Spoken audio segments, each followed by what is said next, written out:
Hello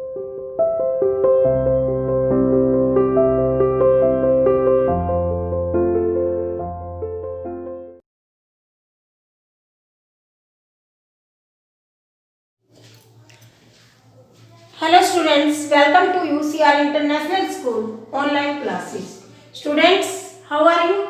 I hope that you will be fine at your home. Now we are going to continue our chapter of history. First chapter is of 9th class. Lesson का नाम है फ्रांसीसी क्रांति. आज हम पढ़ेंगे कि France में जो बास्तिल के किले की घटना हुई उसके लिए उत्तरदायी कारण कौन सा था. देखिए, 20 जून को जनरल एस्टेट द्वारा संविधान का प्रारूप तैयार किया गया था. सबसे पहले जो बास्तिल के किले की घटना हुई, एक क्वेश्चन यहाँ से ये भी निकल के आता है कि बास्तिल को निरंकुश शासकों का ध्वस्त क्यों माना गया.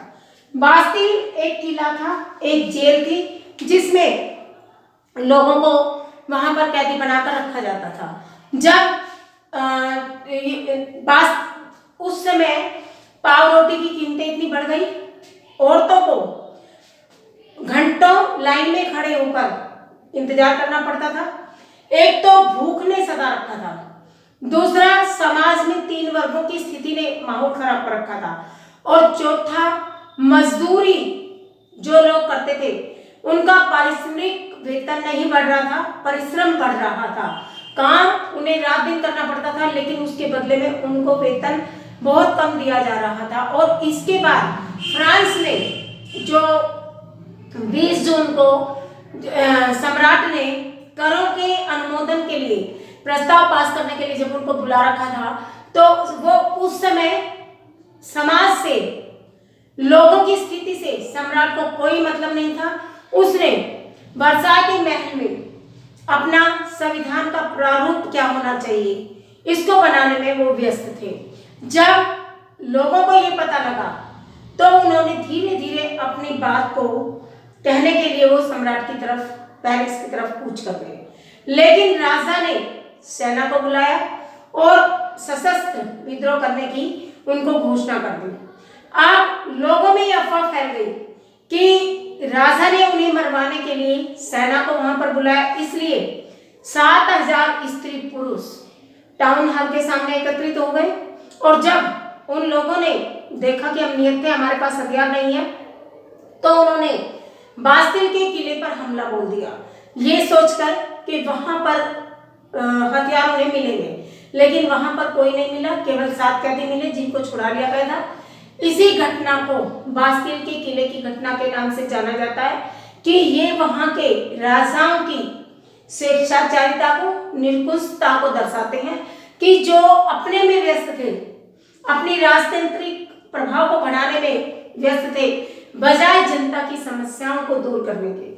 तो बास्तिल के किले में जो 20 जून को घटना हुई उसे ही हम बास्तिल के किले की घटना के नाम से जानते हैं. उसके बाद दूसरी घटना क्या हुई, जीविका संकट काल की. मैंने कल भी पढ़ा था कि जनसंख्या का अचानक अप हो जाना.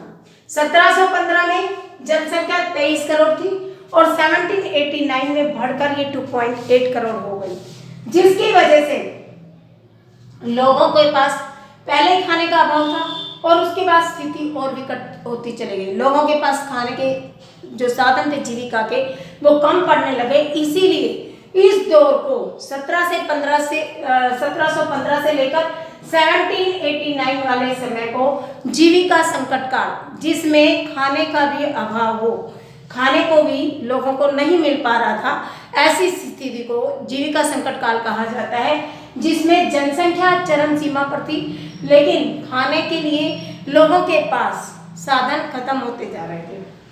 उसके बाद एक इम्पोर्टेंट टॉपिक आता है कि स्टेट जनरल क्या है और राष्ट्रीय सभा क्या है.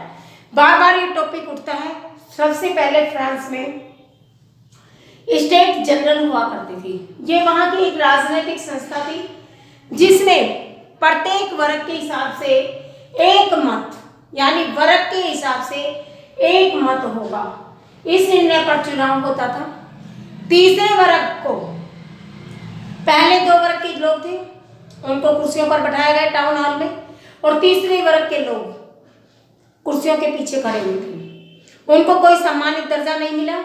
उसके बाद जो स्त्रियां थी, बच्चे थे, उन्हें निष्क्रिय नागरिकों की श्रेणी में रखा गया। दो तरह के नागरिक फ्रांस में होते थे, दो कैटेगरी में, एक सक्रिय नागरिक और दूसरा निष्क्रिय नागरिक। सक्रिय नागरिक वो होते थे जो अपनी आय का 3 दिन की मजदूरी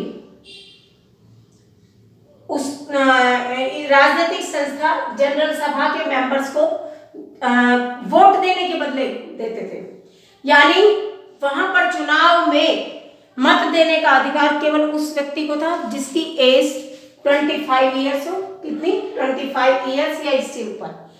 और अपनी जो उसकी कमाई थी, जो आय थी, उसका 3 दिन का जो पारिश्रमिक होता था, जो श्रम होता था, वो उसे वहां पर भुगतान करना पड़ता था।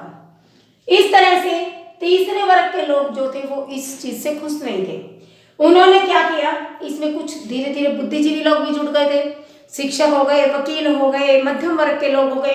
तो धीरे धीरे उनको समझ आने लगा कि उनके साथ समान व्यवहार नहीं होता है। तीसरे वर्ग ने एक व्यक्ति एक मत के लोकतांत्रिक सिद्धांत के लिए स्टेट्स जनरल में बात छेड़ी, और जब राजा ने उनकी बात को नहीं माना, और राजा ने ये सभा बुलाई थी नए करों का अनुमोदन करने के लिए, लेकिन वहां पर तीसरे स्टेट के लोगों ने अपनी इस मांग को रखा कि एक व्यक्ति एक मत का लोकतांत्रिक सिद्धांत पर चुनाव होने चाहिए। जब राजा ने उनकी बात को अनसुना कर दिया तो सभी लोग बाहर निकल आए और असेंबली का बहिष्कार कर दिया, जिसे स्टेट जनरल के नाम से जाना जाता है। फ्रांस में सबसे पहली राजनीतिक संस्था हुआ करती थी। 20 जून 1789 को वर्साय के महल में टेनिस कोर्ट के एक हॉल में यह सभा आयोजित की गई थी। और जो तीसरा वर्ग था वो खुद को राष्ट्रीय प्रवक्ता के रूप में पेश कर गया, मतलब वो खुद को ऐसा समझते थे कि वो ही राष्ट्रीय असेंबली बनाएंगे, वो खुद को राष्ट्रीय प्रवक्ता के रूप में मानते थे। और उन्होंने जनरल असेंबली का बहिष्कार किया और कहा जब तक राजा की शक्तियों को सीमित नहीं किया जाएगा, राजतंत्र को संवैधानिक राजतंत्र में रूप में नहीं बदला जाएगा, तब तक वो इस असेंबली में नहीं आएंगे। और बाहर आकर उन्होंने राष्ट्रीय असेंबली के निर्माण की घोषणा कर दी। कुछ दिनों बाद राजा को भी लगा कि इनका पलड़ा भारी है, तो उसने भी नेशनल असेंबली की घोषणा कर दी। कब? 20 जून 1789 को। तो वर्साय के महल में जनरल असेंबली का बहिष्कार किया गया। 4 अगस्त 1789 को राजा ने धीरे धीरे शक्तियों को सीमित करना शुरू किया। सबसे पहले जागीरदारी प्रथा को खत्म किया, पहले 2 वर्गों के करों को खत्म किया, जो विशेष अधिकार थे उनको खत्म किया, और 1791 में एक नया संविधान तैयार किया गया। ठीक है, आज के लिए हम इतना ही पढ़ेंगे। बास्तिल के किले की घटना, जीविका संकट का, स्टेट जनरल और राष्ट्रीय सभा का गठन। आज हमने 4 टॉपिक कंप्लीट किए हैं। इससे अगले टॉपिक को हम कल करेंगे। आज के लिए इतना ही काफी है। कल हम आपसे मिलते हैं, और जो मैं करवाती जाती हूँ उसको साथ में याद करते रहिए, अदरवाइज आप ही को प्रॉब्लम होगी। ठीक है, थैंक यू वेरी मच।